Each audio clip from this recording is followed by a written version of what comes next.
હું એક વિધવા યુવાન માલકીનના ઘરે ખેતીનું કામ કરતો હતો. તે એકલી રહેતી હતી અને હું તેમના ઘરના ઉપરના માળે રહેતો હતો. તે દેખાવમાં ખૂબ જ સુંદર, સાદી અને શાલીન હતી. એક વખત ગામમાં ચોરનો ડર ફેલાયો હતો, તેથી તેમણે મને કહ્યું કે હું નીચે તેમના ઘરમાં જ સૂઈ જાઉં. તે રાત્રે ઘણું મોડું થઈ ગયું હતું. મને બિલકુલ ઊંઘ નહોતી આવતી. મનમાં અનેક પ્રકારના વિચારો ઘૂમી રહ્યા હતા. તેથી હું ધીમે ધીમે તેમના રૂમ તરફ ચાલ્યો ગયો. દરવાજો હવેકથી ખોલ્યો તો જોયું કે તે પણ જાગી રહી હતી. પથારી પર શાંતિથી બેઠી હતી અને તેની આંખોમાં આંસુ વહી રહ્યા હતા. હું તેમની નજીક ગયો અને તેમના ગાલ પર વહેતા આંસુ ધીમે ધીમે સાફ કર્યા. તે મારી તરફ જોવા લાગી. તેમની નજરમાં દર્દ, એકલતા અને કોઈ પોતાની વ્યક્તિની ઝંખના સ્પષ્ટ દેખાતી હતી. તે પળે એવું લાગ્યું કે બધું વ્યક્ત થઈ ગયું અને બીજી ક્ષણે કંઈક એવું થયું. તો નમસ્કાર મિત્રો, મારું નામ સુનિલ છે. હું 34 વર્ષનો છું, યુવાન છું, પણ અત્યાર સુધી અપરિણિત છું. મેં જીવનમાં ઘણું બધું ગુમાવ્યું છે. બાળપણમાં જ માતા પિતાનો હાથ માથેથી ઉઠી ગયો અને પાછળ જોનારું કોઈ નહોતું. તેથી બાળપણથી જ બીજાના ખેતરમાં મજૂરી કરતાં કરતાં મોટો થયો. થોડું ઘણું ભણ્યો, પણ ગરીબીના કારણે આગળ વધી શક્યો નહીં. થોડા વર્ષો સુધી હું એક મોટા જમીનદારના ખેતરમાં કામ કરતો હતો, પરંતુ છેલ્લા 6 મહિનાથી તેણે મારો પગાર આપવાનું બંધ કરી દીધું. મારો સરળ સ્વભાવ અને ગરીબી જોઈને તેણે મને હવાશમાં લીધો અને અંતે મેં તે નોકરી છોડી દીધી. હવે હું એક ઝૂંપડીમાં એકલો રહું છું. થોડા દિવસ કામ ન મળવાને કારણે મનમાં નિરાશા ભરાઈ ગઈ હતી, પરંતુ ત્યાં જ એક જૂના મિત્ર સાથે મુલાકાત થઈ. તેણે મને કહ્યું કે નજીકના ગામમાં એક વિધવા મહિલાના ઘરે ખેતીનું કામ મળી શકે છે, પરંતુ તારે ત્યાં રહેવું પડશે. મારે કામની સખત જરૂર હતી અને જૂના માલિક પાસેથી પગાર મળવાની કોઈ આશા પણ ખતમ થઈ ગઈ હતી. તેથી મેં તરત જ હા પાડી. તે દિવસે મારો મિત્ર મને તે મહિલાના ઘરે લઈ ગયો. સામે એક મોટો સુંદર બંગલો હતો. દરવાજા પાસે એક સ્કૂટી ઊભી હતી. અમે દરવાજે ટકોર કરી. દરવાજો ખુલતા જ સામે એક ખૂબ જ સુંદર, સાદગીથી ભરેલી કોમળ મહિલા ઊભી હતી. તેના ગોરા ચહેરા પર મોટી મોટી આંખો અને ઘટાદાર કાળા વાળ. આ બધું જોઈને હું થોડી પળ માટે ત્યાં જ સ્થિર થઈ ગયો, જાણે સમય અટકી ગયો હોય. તે મારા મિત્રને ઓળખતી હતી. મારા મિત્રએ કહ્યું, આ જ છે જે મેં વાત કરી હતી, જે તને કામે રાખશે. તેના ચહેરા પર એક મધુર સ્મિત હતું. તેણે અમને અંદર આવવાનો ઈશારો કર્યો. અમે બંને સોફા પર બેઠા અને મેં જોયું કે નજીકમાં જ પથારી પર લગભગ 3 વર્ષની એક નાનકડી પ્યારી બાળકી રમકડા સાથે રમી રહી હતી. તે મહિલા અંદર ગઈ અને અમારા માટે પાણી લઈ આવી. પછી બોલી, બેસો, હું ચા લઈ આવું. તેનું રસોડા તરફ જવું એ કોઈ ફિલ્મના દ્રશ્ય જેવું લાગ્યું. તેની ચાલ, તેનો સલીકો, તેની નમ્રતા, બધું જ મંત્રમુગ્ધ કરનારું હતું. થોડી જ વારમાં તે 3 કપ ચા લઈને આવી અને બોલી, સારું કર્યું તમે આને લઈ આવ્યા. મને ખરેખર એક ભરોસાપાત્ર મજૂરની જરૂર હતી. મારું ખેતીનું કામ 2 વર્ષથી થંભી ગયું છે. પતિના અવસાન પછી બધું એકલે હાથે સંભાળવું પડે છે અને આ નાની બાળકી હોવાને કારણે ખેતી પર ધ્યાન આપી શકતી નથી. તેની વાતો સાંભળીને મારા હૃદયમાં તેના પ્રત્યે આદર અને સહાનુભૂતિ બંને જન્મ્યા. પછી તેણે મને પૂછ્યું, તમને કેટલો પગાર જોઈએ અને તમને ખેતીનું બધું કામ આવડે છે? મેં નમન કરીને આદરપૂર્વક કહ્યું, મારું નામ સુનિલ છે. મને ખેતીનું દરેક કામ આવડે છે. હું થોડું ઘણું ભણ્યો પણ છું. હું ઈમાનદારીથી તમારી જગ્યાએ કામ કરીશ. મારી પહેલાંની નોકરીમાં માલિકે 6 મહિનાનો પગાર આપ્યા વિના મને કાઢી નાખ્યો. તેથી હવે મને ફક્ત કામ જોઈએ. મારી વાત સાંભળીને તે થોડી ગંભીર થઈ ગઈ, જાણે મારી પરિસ્થિતિ પર તેને દુઃખ થયું હોય. મેં આગળ કહ્યું, પહેલાંની નોકરીમાં મને 13,000 રૂપિયા પગાર મળતો હતો. એટલો મળે તો મારા માટે પૂરતું છે, કારણ કે હું એકલો જ છું. રહેવાની જગ્યા થોડે દૂર છે. જો અહીંયા રહેવાની વ્યવસ્થા થઈ જાય તો મને સગવડ રહેશે. તે સ્મિત કરી અને બોલી, હા, મારા ઘરના ઉપરના માળે એક રૂમ ખાલી છે. તું ત્યાં રહી શકા છો. કોઈ તકલીફ નહીં થાય. તેના શબ્દો સાંભળીને મારા ચહેરા પર સ્મિત ફેલાઈ ગયું. મને કામ મળી ગયું હતું, પગાર પણ અને રહેવાની જગ્યા પણ. હું ખુશીથી બોલ્યો, તો હું આવતીકાલે સવારથી કામે આવી જઈશ. મારો થોડો ઘણો સામાન છે તે લઈ આવીશ. અમે બંનેએ તેને પ્રણામ કર્યા અને ઘરેથી નીકળી પડ્યા. બહાર નીકળતી વખતે મારા મનમાં ફક્ત તેનો ચહેરો ફરી રહ્યો હતો. એક ઉજ્જવળ પણ દુઃખથી ભરેલો ચહેરો, જેની આંખોમાં મજબૂરી પણ હતી અને હિંમત પણ. મને લાગ્યું કે આજે મારા જીવનનું એક નવું પ્રકરણ શરૂ થઈ રહ્યું છે. એક નવી સવારનો દરવાજો ખુલ્યો છે, જેણે મારા સૂના જીવનને ફરીથી અર્થ આપ્યો. તે રાત્રે હું ખૂબ ખુશ હતો, કારણ કે એક તરફ મને કામ મળી ગયું હતું, રહેવાની જગ્યા પણ મળી ગઈ હતી, અને બીજી તરફ તે મેમ સાહેબ, તે વિધવા મહિલાના મીઠા, સાદા અને મહેનતુ સ્વભાવથી મારું મન પ્રભાવિત થઈ ગયું હતું. તેમનું સ્મિત, તેમનો શાંત ચહેરો અને વાત કરવાની નમ્ર રીત મારા મનમાં વારંવાર ફરી રહી હતી. આ જ વિચારોમાં ખોવાયેલો હું ક્યારે ઊંઘી ગયો ખબર જ ન પડી. બીજે દિવસે સવારે હું મારો થોડો સામાન, થોડા કપડાં, પથારી અને થોડી રસોઈની વસ્તુઓ લઈને તેમના ઘરે પહોંચ્યો.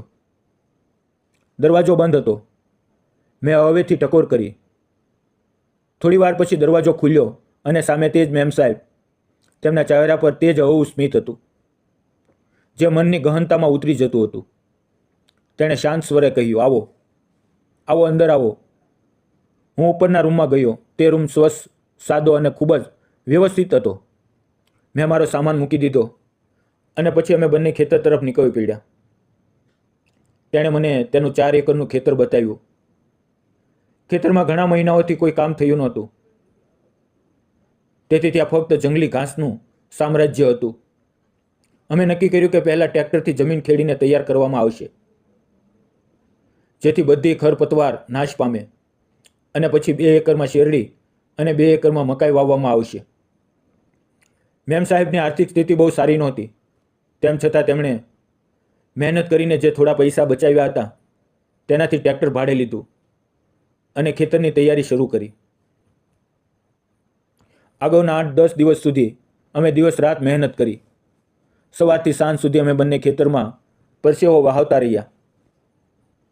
આ દરમિયાન મેમ સાહેબ મને રોજ સવારે અને સાંજે ખાવાનો ડબ્બો આપતા. તે પોતે ખેતર પર વધુ આવી શકતા નહોતા, કારણ કે તેમની 3 વર્ષની નાની બાળકી હંમેશા તેમની સાથે રહેતી હતી.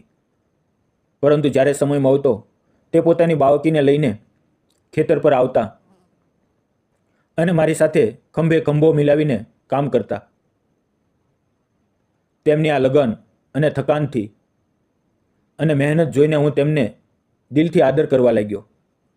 એક વિધવા મહિલા જે પોતાની નાની બાળકીને ખોવામાં લઈને ખેતરમાં કામ કરતી હતી, તે ખરેખર પ્રશંસનીય હતું. તેમના ચહેરા પર ક્યારેય થકાનની રેખાઓ દેખાતી, તો ક્યારેક આશાની ચમક ઝળકતી.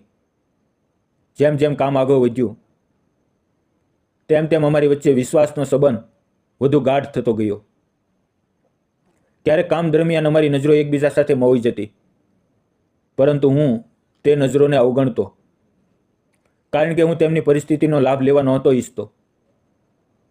હું ભલે દેખાવમાં સારો હતો, પણ જીવનના થપાટાઓએ મને પરિપક્વ અને શાંત બનાવી દીધો હતો.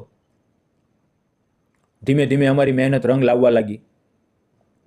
ખેતરમાં લીલા લીલા નાના કૂપાઓ ઉગી નીકળ્યા.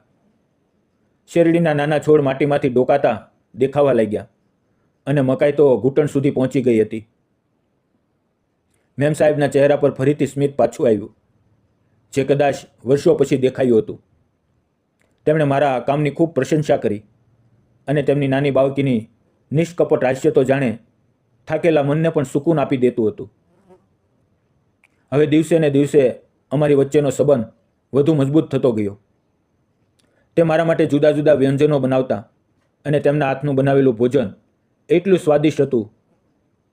એક દિવસ મેં દિલથી તેમની પ્રશંસા કરી, તો તે થોડું શરમાઈ ગયા. એક બપોરે અમે સાથે ભોજન કરી રહ્યા હતા, ત્યારે તેમણે અચાનક પૂછ્યું, સુનિલ, તું એકલો રહે છે ને? તારા પરિવારમાં કોઈ નથી? અને અત્યાર સુધી લગ્ન કેમ ન કર્યા? તેમના સવાલ પર હું થોડી પળ ચૂપ રહ્યો.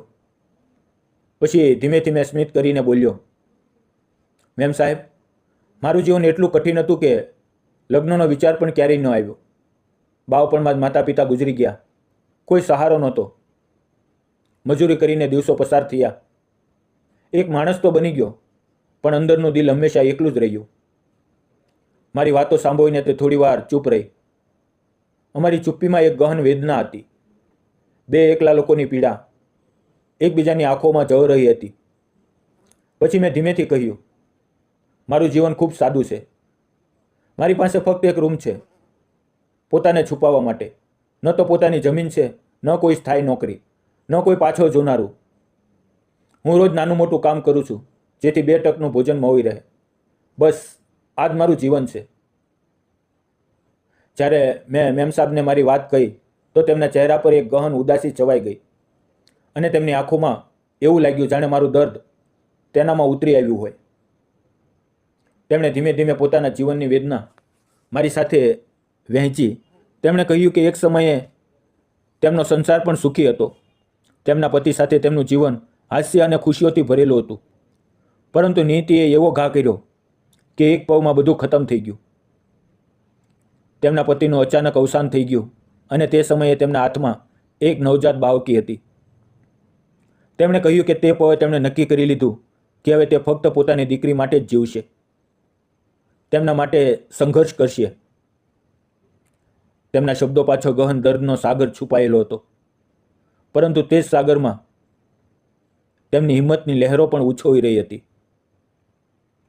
તે સમાજમાં એકલી હોવા છતાં માથું ઊંચું રાખીને જીવી રહી હતી. દરેક મુશ્કેલીઓનો સામનો કરી રહી હતી. તેમની હિંમત, તેમનું આત્મસન્માન અને મમતાભર્યો સ્વભાવ જોઈને મારું દિલ તેમના માટે આદરથી ઝૂકી ગયું. જોત જોતામાં 3 મહિના વીતી ગયા. મકાઈ હવે કાપણી માટે તૈયાર થઈ ગઈ હતી અને શેરડી પર લહેરાવા લાગી હતી. ખેતરમાં મહેનતનું ફળ દેખાવા લાગ્યું અને મેમ સાહેબે ખુશી ખુશી મને 3 મહિનાનો પગાર એક સાથે આપી દીધો. તે પળે મારું દિલ ભરાઈ આવ્યું. લાગ્યું કે જીવન હવે બદલવા લાગ્યું છે. હવે અમારા સંબંધમાં પણ એક અલગ પ્રકારનો અપનાપો આવી ગયો હતો. એક વિશ્વાસ, એક સ્નેહ, જે ધીમે ધીમે બંનેના હૃદયમાં સ્થાન બનાવી રહ્યો હતો. ત્યારે જ અચાનક ગામમાં ચોરીની ઘટનાઓ વધી ગઈ. રાત્રે કેટલાક અજાણ્યા લોકોની હરકતો સંભળાવા લાગી. આખા ગામમાં ડરનું વાતાવરણ હતું. મેમ સાહેબ ખૂબ ગભરાઈ ગયા. તેમણે મને કહ્યું, સુનિલ, મને અને મારી દીકરીને ખૂબ ડર લાગે છે. શું તું આજે રાત્રે નીચેના હોલમાં સૂઈ શકા છો? મેં વગર વિચારી હા પાડી. રાત્રે ભોજન કરીને મેં મારી પથારી નીચેના હોલમાં બિછાવી અને સૂવાનો પ્રયત્ન કરવા લાગ્યો. પરંતુ ન જાણે કેમ ઊંઘ નહોતી આવતી. મન બેચેન હતું. ત્યારે મારી નજર ઉપર તેમના રૂમ તરફ ગઈ, જ્યાં હળવી રોશની ઝળકી રહી હતી. મેં જોયું કે તે એકલી બેઠીને રડી રહી હતી. મારું દિલ અકવાઈ ગયું. હું ધીમેથી તેના રૂમ પાસે ગયો અને પૂછ્યું, મેમ સાહેબ, શું થયું? તમે કેમ રડો છો? તેમણે થોડી પળ ચૂપ રહીને જવાબ આપ્યો, સુનિલ, મારા પતિના જવાથી મને ક્યાંય મન નથી લાગતું.